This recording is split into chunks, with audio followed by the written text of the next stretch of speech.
రాష్ట్రంలో 10 లక్షల మంది బీడీ కార్మికులు ఈ బీడీ పరిశ్రమ మీద ఆధారపడి బీడీలు చేస్తూ జీవిస్తున్నారు.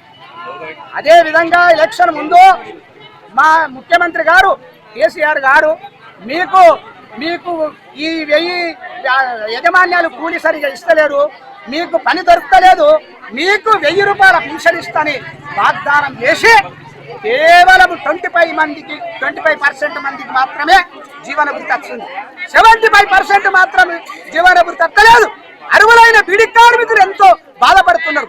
అది ప్రభుత్వం ఇప్పటి వరకు కూడా స్పందించడం లేదు.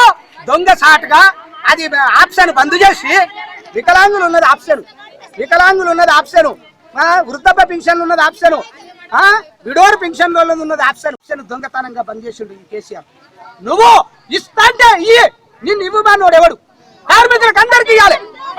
అది వాళ్ళకు అత్తకత్త కోడలకు రాకుండా వాళ్ళకి ఇళ్ళల్లో అత్తకు కోడలకు లొల్లి అవుతుంది, వాళ్ళకు కార్మికులు పరిశాన్ అవుతుండ్రు.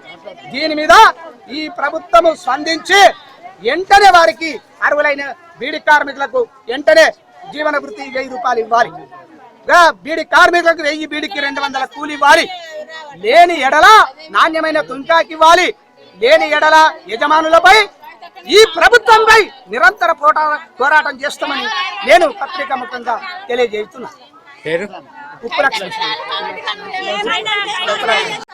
నా కొడుకు ఎగ్గాడు, నేను 30 ఏళ్ళ చేయబట్టి వికలాంగుల పింఛన్కి బీడీ కార్మికులకు అంత సంబంధం లేనే లేదు. నేను 30 ఏళ్ళ దినమాటం మాట్లాడతాము. మాకు ఎంత బాధ అవుతుంది ఇచ్చేటోళ్ళకు. 30,000 అయినాయి. మా మనసు మా పిల్లగానే మంచిగుంటే నాకు ఒక వేసుకుడు అట్లనే బాధ కలెక్టర్ నేనైతే ఇప్పుడు ఇస్తేనే మంచిగా ఒప్పుకుంటాం.